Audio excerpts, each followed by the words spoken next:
ठीक है.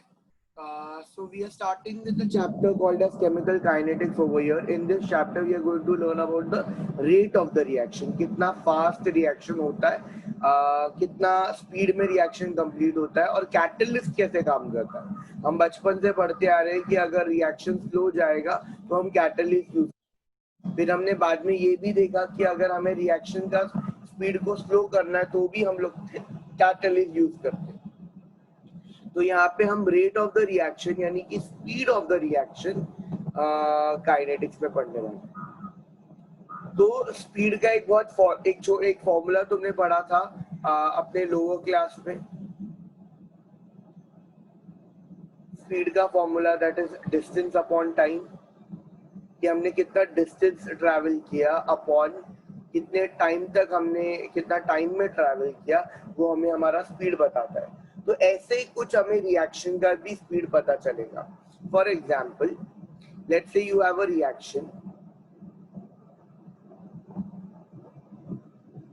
you have A giving you product B.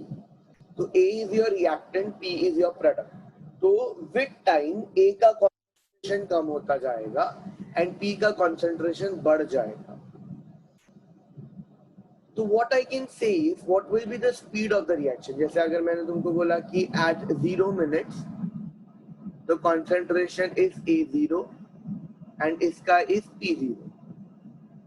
At 5 minutes the concentration is A5, इसका concentration is P5. At 10 minutes इसका concentration is A10 and इसका is P10 and so on. ऐसा चलता जाएगा. तो अगर मुझे रेट निकालना है कि रेट ऑफ द रिएक्शन, किस स्पीड में रिएक्शन हो रहा है, तो मैं सिर्फ ये फाइंड आउट करूंगा कि किस स्पीड में ये कम हो रहा है. मतलब मेरा A5 कितना है, A0 कितना है, मतलब मेरा कितना चेंज हुआ. तो change in concentration of A, change in concentration of A upon change in time will give me rate. अगर थोड़ा सा वैल्यू डाल के अगर स्पेसिफाई करूं तो A और P है. लेट्स से कि initially at 0 minutes was 1 molar, P was 0 molar. Product नहीं बना था. Let's say after 2 minutes A became 1.8 0.8 molar. ये कम होएगा ना, 0.8 molar and this became 0.2 molar. After 4 minutes this became 0.6 molar, this became 0.4 molar. So इससे हमें क्या समझ में आता है, अभी अगर मैं निकालूं, रेट निकालने की कोशिश करूं, रेट ऑफ रिएक्शन, तो मैं सिर्फ ये करूंगा रेट ऑफ रिएक्शन निकालने के लिए कि जैसे कि मेरा what will be the concentration at 4 minutes minus what was the concentration at 2 minutes upon 4 minutes minus 2 minutes, मतलब टाइम. तो concentration at 4 minutes is 0.4 minus 0.2 upon 2, so it's 0.2 by 2. So my rate of reaction is nothing but 0.2 by 2, that is 0.1 molar per minute. तो हम लोग ने speed कैसे निकाला, हम speed ऐसे ही निकालते हैं ना कि कितना डिस्टेंस हम ट्रैवल कर रहे हैं अपॉन कितना टाइम हम ट्रैवल कर रहे हैं. यहाँ पे भी हम वही चीज कर रहे हैं, ठीक है, बट हम लोग ये देख रहे हैं कि कॉन्सेंट्रेशन कितना चेंज हो रहा है, तुम्हारा कितना कॉन्सेंट्रेशन चेंज हो रहा है इन particular amount of time, and वही हमें रेट ऑफ रिएक्शन बताएगा. तो अभी एक चीज याद रखना है अभी हम लोगों को, अगर मेरा ये क्वेश्चन है A गिविंग यू P, तो मेरा rate of decomposition of A, क्योंकि याद रखना कि जो रिएक्टेंट है वो डिकम्पोज होंगे, वो कम होते जाएंगे, तो रेट ऑफ डिकम्पोजिशन या degradation of A will be equal to minus delta A by delta T. अभी तुम सबको पता है कि जो डिफरेंस है उसको डेल्टा बोलते हैं, तो it will be minus delta A by delta T. हम लोग माइनस लगाते हैं, माइनस क्या इंडिकेट करेगा कि वो डिग्रेड हो रहा है. अभी rate of decomposition of A में तो हमारा रेट पॉजिटिव में आएगा, क्योंकि अगर तुम देखो यहाँ पे अगर मैं A4 और A2 को माइनस करूँ तो 0.6 माइनस 0.8 माइनस 0.2 आएगा। तो वो माइनस 0.2 को प्लस करने के लिए मेरे को बाहर नेगेटिव की जरूरत है। Rate of formation of P क्या रहेगा, प्रोडक्ट वाला पॉजिटिव में आएगा, तो it will be plus delta P bye delta T।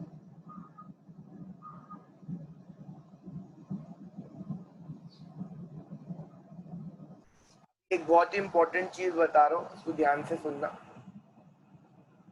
अगर मैंने एक दूसरा एग्जांपल दे दिया, एक रिएक्शन ले लेते, N2 plus 3H2 giving you 2NH3. So I'm just saying, what will be the rate of decomposition of N2? तो जब मैं rate of decomposition of N2 बोल रहा हूँ तो मैं N2 देख रहा हूँ कि N2 फाइनली कितना है, N2 इनिशियली कितना है। मैं H2 को बिल्कुल भी कंसिडर नहीं कर रहा हूँ, तो नेगेटिव आएगा क्योंकि डिकम्पोज हो रहा है। It will be delta concentration of N2। Actually जब गैस होता है तो प्रेशर आता है, बट यहाँ पे हम कॉन्सेंट्रेशन लेके चलते, ओके हमसे फॉर्मूला देख रहे हैं, अपॉन डेल्टा इन टाइम। अगर मैंने दूसरा बोल दिया, that is rate of decomposition of H2,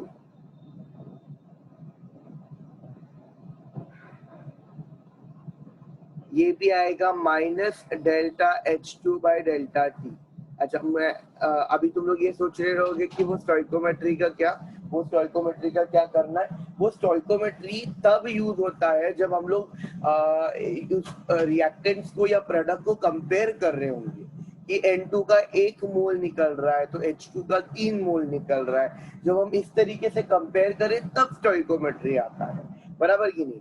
लेकिन यहाँ पे मैं ऐसा कुछ बोल ही नहीं रहा हूँ, मैं सिर्फ बोल रहा हूँ कि H2 कितना डिकम्पोज हो रहा है। तो H2 कितना डिकम्पोज हो रहा है, मतलब इनिशियली H2 इतना था, फाइनली H2 इतना था, तो माइनस कर दो, you will get the answer. You don't have to put stoichiometry. Stoichiometry हम तभी रिएक्ट लगाते हैं जब हमें कंपेयर करना होता है ये एंटिटी का दूसरे एंटिटी के साथ, कि ये 1 मोल है तो इसका 3 मोल यूज हो रहा है, इसका 2 मोल बन रहा है। लेकिन ऐसा नहीं है, यहाँ पे हम सिर्फ H2 की बात कर रहे हैं। तो rate of decomposition of H2 will be minus delta H2 by delta T। उसका स्टोइकोमेट्री नहीं आएगा। Rate of formation of NH3, अब NH3 का फॉर्मेशन विल बी पॉजिटिव में, this will be delta ammonia का फॉर्मेशन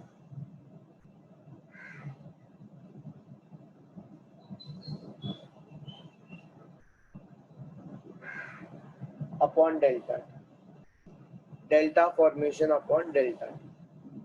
नाउ अगर मैंने rate of reaction पूछा तो रेट ऑफ रिएक्शन अब मैं कंपेयर कर रहा हूं N2 का, H2 का और अमोनिया का। तो अभी इधर मैं ये सेम इक्वल नहीं लिख सकता। अब रेट ऑफ रिएक्शन में मेरे को स्टोइकोमेट्री गिनना पड़ेगा क्योंकि मैं तीनों का देख रहा हूँ। तो रेट ऑफ रिएक्शन कुछ इस तरीके से लिखते हैं। अब ये कम हो रहा था और इधर स्टोइकोमेट्री 1 ही है, तो इसको मैं लिखूंगा -1/1 delta N2 bye delta T।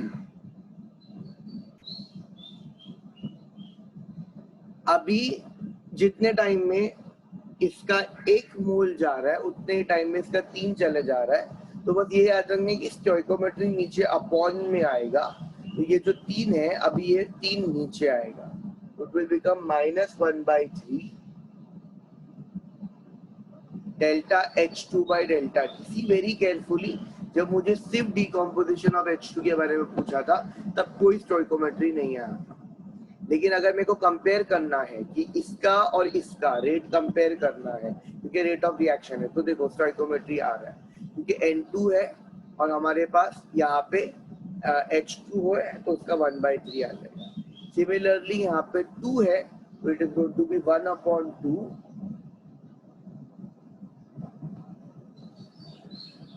delta NH3 by delta T.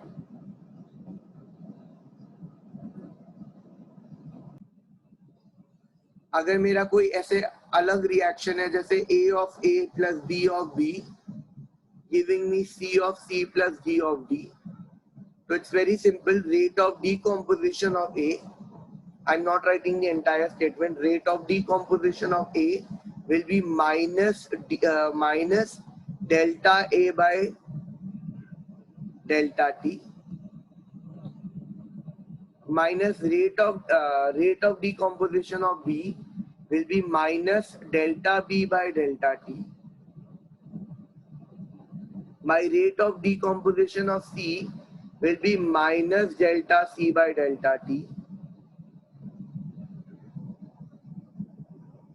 Rate of decomposition, oh sorry, ये plus आ जाएगा. And rate of formation of C is delta C by delta T, and rate of formation of D is delta D by delta T. लेकिन अगर मेरे को इन सबको equate करना हो साथ में तो उसे हम बोलेंगे रेट ऑफ रिएक्शन, और उसमें स्टोइकोमेट्री आएगा नीचे. तो यहाँ पे it will be -1/A delta A by delta T. This is going to be -1/B delta B by delta T equal to +1/C delta C by delta T, and similarly +1/D delta D by delta T.